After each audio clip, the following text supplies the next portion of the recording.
বিসমিল্লাহির রহমানির রহিম। মোহাম্মদপুর মহিলা কলেজের একাদশ ও দ্বাদশ শ্রেণীর ব্যবসায় শিক্ষা শাখার সকল শিক্ষার্থীকে আমার আজকের অনলাইন ক্লাসে স্বাগত জানাচ্ছি। একই সাথে আমি তোমাদের সবাইকে তোমাদের প্রিয় ক্যাম্পাস মোহাম্মদপুর মহিলা কলেজের পক্ষ থেকেও শুভেচ্ছা ও স্বাগত জানাচ্ছি। বিশ্বব্যাপী করোনা পরিস্থিতিতে তোমাদের কলেজের মাননীয় অধ্যক্ষ যে মহতি উদ্যোগ নিয়েছেন, আমি সেজন্য ওনার প্রতি, মাননীয় উপাধ্যক্ষ মহোদয়ের প্রতি কৃতজ্ঞতা জ্ঞাপন করছি। আমার পরিচয়, আমি এস.এম. রকিবুজ্জামান, সহযোগী অধ্যাপক, মার্কেটিং বিভাগ। এবং তোমরা যারা আমার ক্লাস পেয়েছো তারা জানো আমি তোমাদের কলেজের একজন ভিজিটিং প্রফেসর।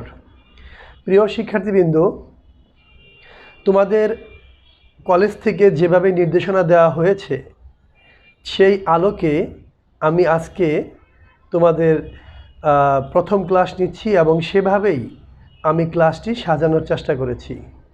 তবে তোমাদের জন্য কিছু সারপ্রাইজ আছে। সৃজনশীল পদ্ধতিতে আমরা যেটা করে থাকি সেটা হলো শিক্ষার্থীদেরকে ছবির মাধ্যমে শিক্ষাদান করি। অর্থাৎ আমি কিছু ছবি দেখাবো, সেই ছবির আলোকে তুমি বুঝতে পারবে আজকে আমি কি পাঠদান করব। তো শুরু করে যাই। আমরা প্রথমেই কিছু ছবি দেখব। চলো তাহলে প্রথম স্লাইডে যাই। প্রথম স্লাইডে যে ছবিগুলো আমি একটু ব্যাক করছি।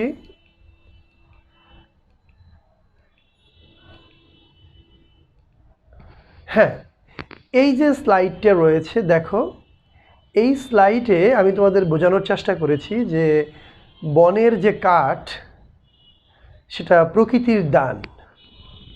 সেই কাঠ মানুষ কেটে দ্বিতীয় ছবিতে জমা করে এবং বিভিন্ন সমিলের মাধ্যমে সেগুলোকে বিভিন্ন ডিজাইনে কেটে শেষ দৃশ্য দেখো ফার্নিচার বা আসবাবপত্র বানানো হয়েছে। এবং তোমরা যে ক্লাসরুমে বসো, যে বেঞ্চ, সে বেঞ্চও তোমার এইভাবে বানানো হয়। তাহলে এই ছবি থেকে বুঝলাম যে প্রকৃতি প্রদত্ত গাছ প্রথমে কেটে তারপর এটাকে তোমার মানুষের বুদ্ধি দিয়ে এটাকে বিভিন্ন ডিজাইনে কেটে বিভিন্ন ডিজাইনের আসবাবপত্র তৈরি করা হয়। অর্থাৎ বনের কাঠ নতুন উপযোগ সৃষ্টি করে। দ্বিতীয় ছবিতে দেখো, প্রকৃতির দান তুলা গাছ। তোমরা জানো শিমুল তুলা বা বিভিন্ন তুলা চাষ হয়। এই তুলাগুলো সংগ্রহ করে একত্রিত করে পর্যায়ক্রমে সুতা বানানো হয়। সেই সুতা দিয়ে বিভিন্ন মিল ফ্যাক্টরিতে তোমার কাপড় তৈরি করা হয় এবং সেই কাপড় কেটে বিভিন্ন ডিজাইনের বাহারি পোশাক, যা আমাদের সৌন্দর্যকে আরও বৃদ্ধি করে দেয়। তার মানে হলো প্রকৃতির দান তুলা, মানুষের বুদ্ধি, সুতা এবং কাপড়, এবং তারপরে কি তৈরি পোশাক। আমরা আরেকটা ছবির দিকে যাচ্ছি। এখানে দেখো যে তৈরি পোশাক বিক্রি করা হচ্ছে। তার মানে কেউ এটা তৈরি করেছে, কেউ এটা বিক্রি করছে। আরেক দৃশ্য দেখো, মাছ বিক্রি করা হচ্ছে। আবার এখানে ফুল বিক্রি করা হচ্ছে। আরেকটা ছবিতে দেখছি সবজি বিক্রি করা হচ্ছে। হাঁড়ি পাতিল, মৃৎশিল্প, আমাদের যে হারিয়ে যাওয়া ঐতিহ্য মৃৎশিল্প, মাটির তৈরি হাঁড়ি পাতিল বিক্রি হচ্ছে। এবং আমাদের দেশেই ভাসমান পেয়ারা বাজার দেখতে পাচ্ছি। এই ছবিগুলো দিয়ে আমি তোমাদের যে বিষয়টা বোঝানোর চেষ্টা করেছি সেটা হলো যে পণ্য উৎপন্ন হয় এবং সেই উৎপাদিত পণ্য বিক্রি হয়। একটা পণ্য বিভিন্ন ধরনের উপযোগ সৃষ্টি করতে পারে, তা এই ছবির মাধ্যমে আমি তোমাদের বোঝানোর চেষ্টা করেছি। এর পরের ছবিতে দেখো, আমাদের দেশের মাননীয় প্রধানমন্ত্রী জননেত্রী শেখ হাসিনা এখানে বর্তমানে সবচেয়ে আলোচিত কোভিড-19-এর জন্য IEDCR এর মহাপরিচালক। আমরা দেখতে পাচ্ছি আমাদের পুলিশ বাহিনী এবং দেখতে পাচ্ছি হাসপাতালে রোগীদের সেবা পরিচর্যা করছে কিছু চিকিৎসক। এই ছবিগুলো দিয়ে বোঝাচ্ছি যে তারাও কিন্তু কাজ করছে। যে মাননীয় প্রধানমন্ত্রী দেশ পরিচালনা করছেন, উনি যা করছেন এটা সেবা। সাবরিনা যেটা করেছেন ADCR-এর মহাপরিচালক, এটা একটা সেবা। পুলিশ বাহিনী যে কাজটা করছে বর্তমানে কোভিড-19 পরিস্থিতিতে যেভাবে তারা দায়িত্ব পালন করছে, এটা একটা সেবা। এবং আমাদের যে চিকিৎসকরা নিজেদের জীবনের ঝুঁকি নিয়ে রুগীদের জীবন বাঁচাচ্ছে, এটা একটা সেবা। সেবাও কিন্তু একটা উপযোগ, যা উৎপাদন ছাড়া সৃষ্টি হয় না। তো প্রিয় শিক্ষার্থীবৃন্দ, তোমরা লক্ষ্য করলে যে প্রথম সিনে আমি দেখলাম বনের কাঠ মানুষ তার মেধা ও বুদ্ধি খাটিয়ে নতুন ধরনের পণ্য উৎপাদন করেছে। দ্বিতীয় ছবিতে তুলা থেকে সুতা, সুতা থেকে কাপড়, কাপড় থেকে তৈরি পোশাক তৈরি করা হয়েছে। আমরা দেখলাম উৎপাদিত পণ্য বিক্রি করা হচ্ছে, উৎপাদিত পণ্য বিক্রির মাধ্যমেও কিন্তু একটা উপযোগ সৃষ্টি হচ্ছে। আমরা এখন যেটা দেখলাম, মাননীয় প্রধানমন্ত্রী দেশকে পরিচালনা করছেন, সেবা দিচ্ছেন, ADCR-এর পরিচালক সেবা দিচ্ছেন, পুলিশ বাহিনী সেবা দিচ্ছেন, ডাক্তাররা সেবা দিচ্ছেন, এটাও কিন্তু একটা উপযোগ। তাহলে এই যে বিষয়গুলো আমি তোমাদের ছবির মাধ্যমে বললাম, তাহলে আমরা যে বিষয়টা নিয়ে আজকে আলোচনা করব, তোমরা হয়তো অনেকেই ধরে ফেলেছ যে আমরা আসলে আজকে উৎপাদন নিয়ে আলোচনা করব। আমাদের আজকের আলোচিত বিষয় হচ্ছে উৎপাদন ব্যবস্থাপনা ও বিপণন বিষয়ের প্রথম পত্রের প্রথম অধ্যায়ের উৎপাদন। আর যাদের জন্য এই ক্লাসটা প্রণীত হয়েছে তারা একাদশ ও দ্বাদশ শ্রেণী ব্যবসায় শিক্ষা শাখা। আজকে 1 জুলাই 2020 সাল। আমি আমার ট্র্যাডিশনাল যে ভাবভঙ্গির বাইরে গিয়ে মূল ক্লাসে চলে যাচ্ছি। প্রিয় শিক্ষার্থীবৃন্দ, এই অধ্যায় পাঠ শেষ হলে তোমরা যে বিষয়গুলো সম্পর্কে জানতে পারবে সেটা হলো উৎপাদনের ধারণা ব্যাখ্যা করতে পারবে, উৎপাদনের গুরুত্ব ব্যাখ্যা করতে পারবে, উৎপাদনের ফলে যে বিভিন্ন ধরনের উপযোগ সৃষ্টি হয় সে সম্পর্কে সঠিক ধারণা দিতে পারবে এবং বিভিন্ন প্রকার উৎপাদনশীলতা সম্পর্কে তোমরা বলতে পারবে। তবে আজকে যেহেতু একটা ক্লাস শর্ট টাইমে সবগুলো শিখনফল নিয়ে আলোচনা করা সম্ভব নয়, আমি তোমাদের পরীক্ষার জন্য সবচেয়ে গুরুত্বপূর্ণ উৎপাদনের মাধ্যমে যে বিভিন্ন ধরনের উপযোগ সৃষ্টি হয় সেটা নিয়ে আলোচনা করব এবং এর উপরে একটা উদ্দীপক নিয়ে আলোচনা করব এবং বাসার জন্য একটি উদ্দীপক দিয়ে দেব। তাহলে প্রথমে আসো প্রিয় শিক্ষার্থীবৃন্দ, উৎপাদনটা আসলে কি? উৎপাদন মানে হলো কোনো কিছু সৃষ্টি করা, কিন্তু মানুষের পক্ষে কোনো কিছু সৃষ্টি করা বা ধ্বংস করা সম্ভব নয়। মানুষ যেটা পারে প্রকৃতির প্রদত্ত সম্পদকে বুদ্ধি খাটিয়ে নতুন কোনো উপযোগ সৃষ্টি করতে পারে। এই যে নতুন নতুন উপযোগ সৃষ্টি করা, এটাই হচ্ছে উৎপাদন।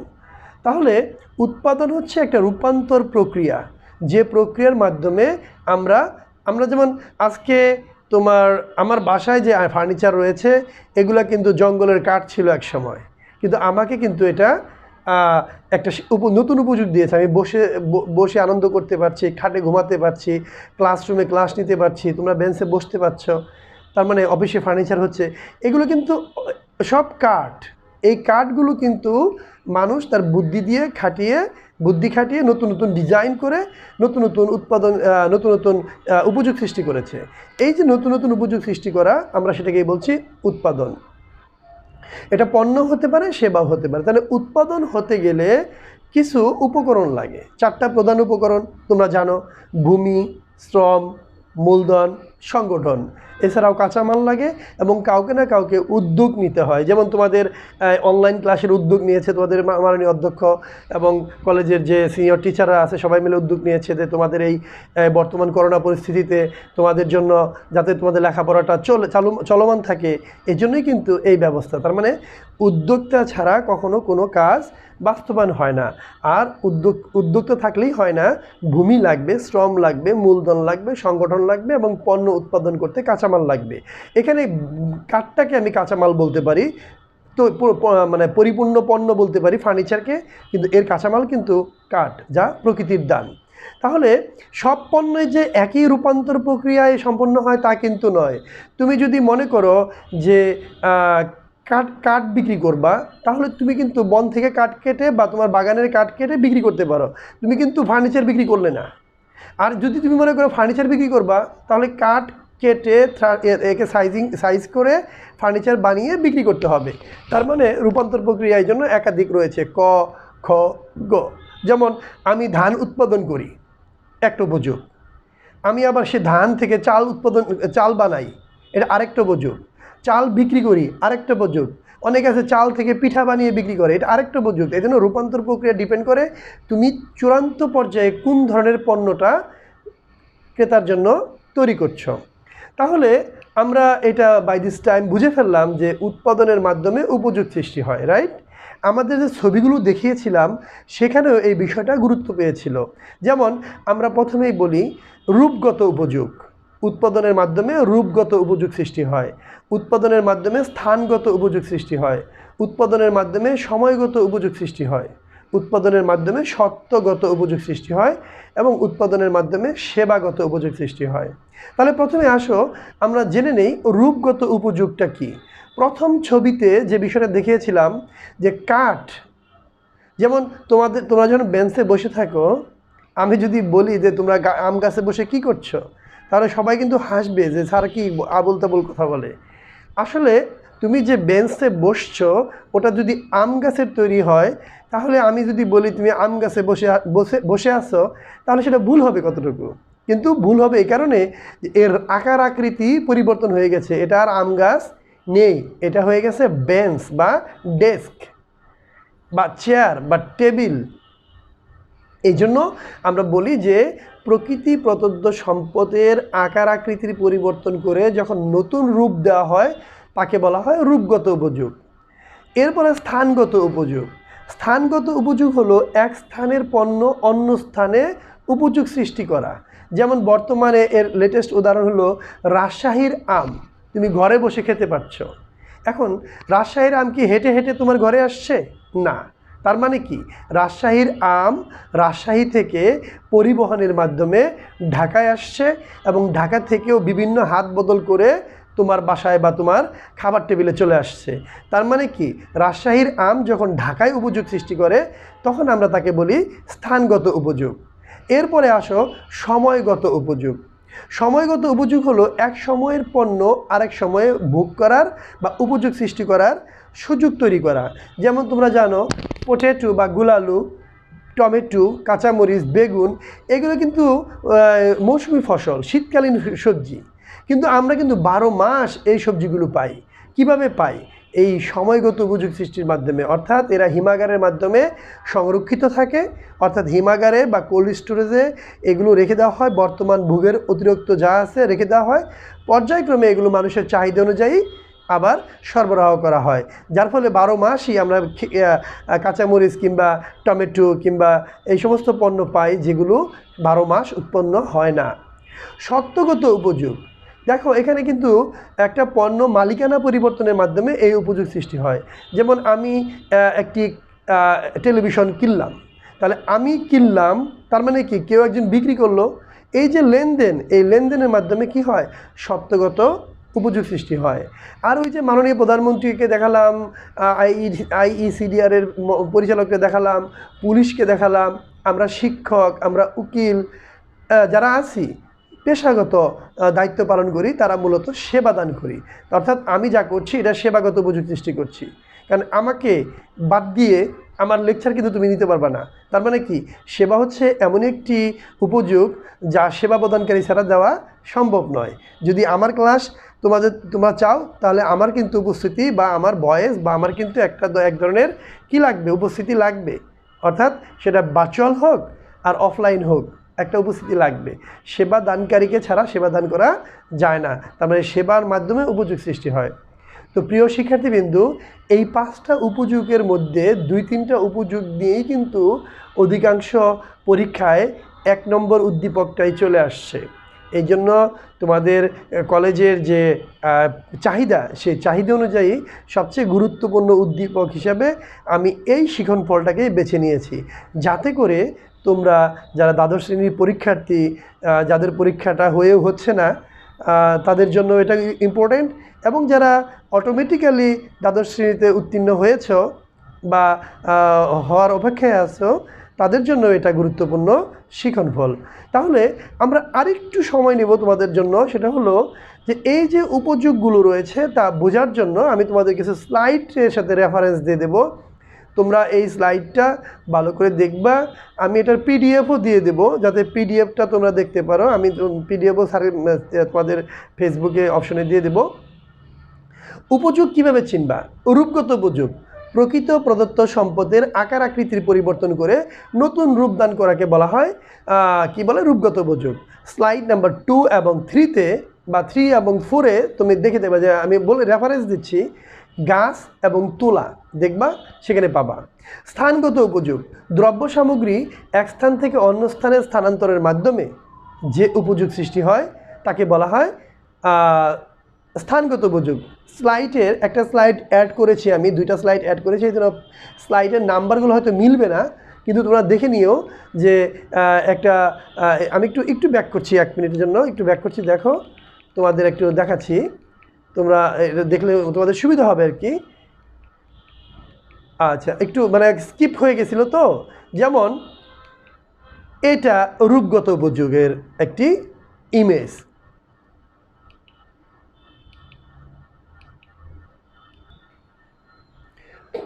এই যে আরেকটি ছবি যেটা স্কিপ করেছিলাম, দেখো এখানে রাজশাহীতে আম উৎপন্ন হচ্ছে।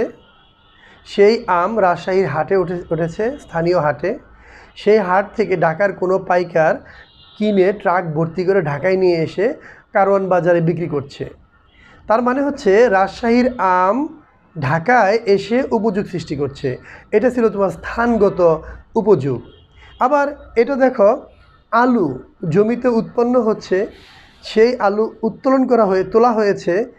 এই আলু কৃষকরা একত্রিত করতেছে এবং সেই আলু আবার কি হচ্ছে, ট্রাক ভর্তি করে হিমাগারে রাখা হচ্ছে। বর্তমান চাহিদার বাইরে অবশিষ্ট আলু হিমাগারে রাখা হচ্ছে এবং পরবর্তী সময়ে সেটা আবার বিক্রি করা হচ্ছে। এইভাবে কিন্তু হিমাগারের মাধ্যমেও সময়গত উপযোগ সৃষ্টি হচ্ছে, যেটা আমরা তৃতীয়টা বোঝালাম। এখানে বোঝালাম মালিকানাগত পরিবর্তন, সত্যগত উপযোগ, যেমন ক্রেতা কিনছে, বিক্রেতা বিক্রি করছে। ক্রেতা বিক্রি করছে, এটাও হাত বদল হচ্ছে, ক্রেতা কিনছে, এটাও হাত বদল হচ্ছে। টোটাল যে সিনারিগুলো দেখছো, সেখানে কিন্তু মালিকানাগত পরিবর্তন হচ্ছে, অর্থাৎ এক পক্ষ কিনছে, এক পক্ষ বিক্রি করছে। আর এই ঘটনার মাধ্যমে যেটা হচ্ছে সত্যগত উপযোগ সৃষ্টি। এখানে দেখো সেবাগত উপযোগ সৃষ্টি হচ্ছে, মাননীয় প্রধানমন্ত্রী সেবাদান করছেন, আর বাকি যারা আছে সবাই কিন্তু সেবামূলক কাজ করছেন। তো এই জন্যই আমি তোমাদেরকে যে স্লাইডে এই বিষয়গুলো স্লাইড নাম্বার দিয়েছিলাম, হয়তো স্লাইড নাম্বারগুলো হয়তো মিলবে না, কিন্তু তোমরা মনে রেখো যে এই যে দ্রব্য সামগ্রী মালিকানা পরিবর্তনের মাধ্যমে যে উপযোগ সৃষ্টি হয় তাকে বলা হয় সত্যগত উপযোগ। আর কোনো কিছু বা কোনো ব্যক্তি বা প্রতিষ্ঠান অদৃশ্যমান কতগুলো কাজ করে বা সুবিধা প্রদান করে, যেগুলো আমরা বলে থাকি সেবাগত উপযোগ। তাহলে প্রিয় শিক্ষার্থীবৃন্দ, রূপগত উপযোগ চেনার উপায়, স্থানগত উপযোগ চেনার উপায়, সময়গত উপযোগ, সত্যগত উপযোগ, সেবাগত উপযোগ, এই 5টা উপযোগ চেনার মতো যোগ্যতা, দক্ষতা তোমার থাকলে তুমি কিন্তু উদ্দীপকের উত্তর দিতে পারবে। যেমন আমরা এখন একটা উদ্দীপক নিয়ে আলোচনা করব। এই যে উদ্দীপকটা, পহেলা বৈশাখ বাঙালি জাতির প্রাণের মেলা। মেলা উপলক্ষে মৃৎশিল্পের চাহিদা অনেক বেশি থাকে। মৃৎশিল্প মানে হচ্ছে মাটির তৈরি হাঁড়ি পাতিল। তাই নিয়নপাল নিজের বাড়িতে মাটি দিয়ে আকর্ষণীয় ডিজাইনের পাতিল, থালা, কলসি, ফুলের টব, মাটির ব্যাংক আর কি, ও বাচ্চাদের খেলনা তৈরি করে। নিজস্ব পরিবহনের মাধ্যমে পণ্যগুলো মেলায় নিয়ে বিক্রয় করে লাভবান হয়। এভাবেই বেঁচে থাকে বাংলার ঐতিহ্যবাহী মৃৎশিল্প। এখানে তোমাদের বিষয়টা জানানো দরকার, পহেলা বৈশাখ আমাদের বাঙালি জাতির প্রাণের মেলা। যেমন এই বছর কিন্তু করোনার কারণে কিন্তু পহেলা বৈশাখ আমরা উদযাপন করতে পারিনি। এই পহেলা বৈশাখ উপলক্ষে আমরা মাটির থালাতে পান্তা ইলিশ খাই, মাটির হাঁড়িতে পান্তা রান্না করি, কলসি দিয়ে রং বেরঙের ডিজাইন করি, ফুলের টব কিনি, মাটির ব্যাংক কিনি, কিংবা বাচ্চাদের মাটির তৈরি খেলনা কিনে দেই। এগুলো আমাদের দীর্ঘদিনের ঐতিহ্য। এই ঐতিহ্যগুলো লালন পালন যারা করে তারা হচ্ছে মৃৎশিল্পীরা, যারা বছরে এই একটা সময়ই সবচেয়ে বেশি বিক্রি করতে পারে। তাহলে উদ্দীপকটা নিশ্চয়ই বুঝতে পেরেছ। এবার আমরা প্রশ্নে যাই। আমাদের ক এবং খ প্রশ্নের সাথে উদ্দীপকের কোনো সম্পর্ক নেই। উপযোগ কি? উপযোগ হলো কোনো কিছুর অভাব পূরণ করার ক্ষমতা। যা কিছু আছে তার মধ্যে যদি কোনো না কোনো অভাব পূরণের ক্ষমতা থাকে তাহলে আমরা তাকে উপযোগ বলে অভিহিত করতে পারি। গুদামজাতকরণ কীভাবে সময়গত উপযোগ সৃষ্টি করে? এখানে জ্ঞান হলো সময়গত উপযোগ সৃষ্টি বা সময়গত উপযোগ কী। যে ছাত্র সময়গত উপযোগ কী বলতে পারবে সে গুদামজাতকরণ কীভাবে এখানে ইনভলভ হয় বা সম্পৃক্ত হয় তা বলতে পারবে। উদ্দীপকে মৃৎশিল্প তৈরির মাধ্যমে নিয়ন পল কোন ধরনের উপযোগ সৃষ্টি করেছেন? দেখো, মাটি থেকে ডিজাইন করে আকার আকৃতির পরিবর্তন করে পুরে হাঁড়ি পাতিল বানিয়েছে, তার মানে কি রূপগত উপযোগ সৃষ্টি করেছে। উৎপাদন শুধু উপযোগ সৃষ্টি করে না, বরং বাংলার ঐতিহ্যকেও লালন করে। তুমি কি উক্তিটির সাথে একমত? যুক্তি দেখাও। এখানে জ্ঞান হলো উৎপাদন। এখানে তোমরা জানো যে প্রত্যেকটা ক, খ, গ এবং ঘ আমি তোমাদের ক্লাসে শিখিয়েছি কিভাবে উদ্দীপকের অ্যান্সার দাও। তোমরা কিন্তু অনেক ভালো করেছো, আমি দেখেছি তোমাদের আগ্রহ অনেক বেশি। আমি দেখেছি ক্লাসে তোমাদের প্রচুর আগ্রহ আছে শেখার, আর এই জন্যই তোমাদেরকে এই ধরনের উপস্থাপনা দেওয়া হচ্ছে। তোমরা এগুলোর থেকে শিক্ষা লাভ করবে এবং মনে রাখবা ক, খ, গ, ঘ প্রত্যেকটারই একটা জ্ঞান থাকে। আমি তোমাদের শিখিয়েছি জ্ঞানের প্রশ্ন 1 পারা, অনুধাবনের প্রশ্ন 2 পারা, কি বলে প্রয়োগের প্রশ্ন 3 প্যারা এবং উচ্চতর দক্ষতার প্রশ্নের উত্তর 4 প্যারা দিতেই হবে এমন কোনো মানে নেই। দিলে তোমার উত্তরপত্র মূল্যায়নটা অনেক সহজ হবে এবং নাম্বার পাওয়ার ক্ষেত্রে তুমি একটু হয়তো বা অনুকম্পা পাবে টিচারের। তাহলে এটার উত্তর কিন্তু আমি দিয়ে দিয়েছি তোমাদেরকে, তোমরা এই উত্তরটা মিলিয়ে দেখবে।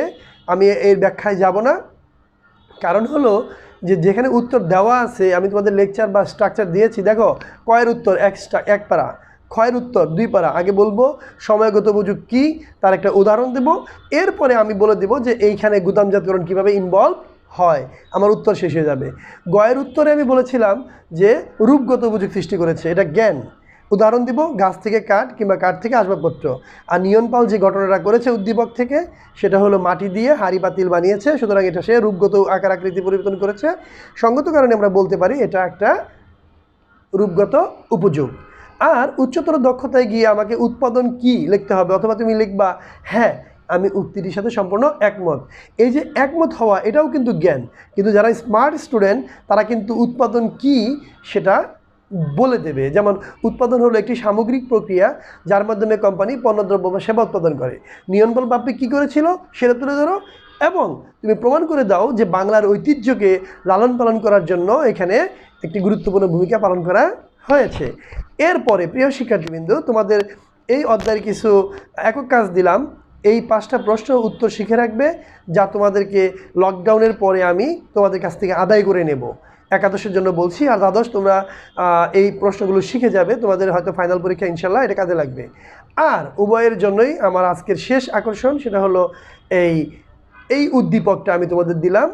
এই উদ্দীপকটা তোমরা ভালো করে খাতায় তুলবে, ভালো করে বুঝবে এবং সঠিকভাবে যেভাবে আমি তোমাদের ক্লাসে শিখিয়েছি, আজকে যে গাইডলাইন দিলাম সেইভাবে তুমি এটা তৈরি করবে। আশা করি তোমাদের এই প্রচেষ্টা মানে কলেজের এই প্রচেষ্টা তোমাদের জন্য ফলপ্রসূ হবে এবং তোমরা নিয়মিত 1 বার না 2 বার না 5 বার ভিডিও দেখো, তাহলে জিনিসটা তোমার আয়ত্তে চলে আসবে। তো সে পর্যন্ত তোমরা ভালো থাকো, নিরাপদে থাকো, সুস্থ থাকো। আমার পক্ষ থেকে, কলেজের পক্ষ থেকে তোমাদের সবাইকে আবারও প্রাণডালা শুভেচ্ছা জানিয়ে আজকের ক্লাস শেষ করছি। আল্লাহ হাফেজ।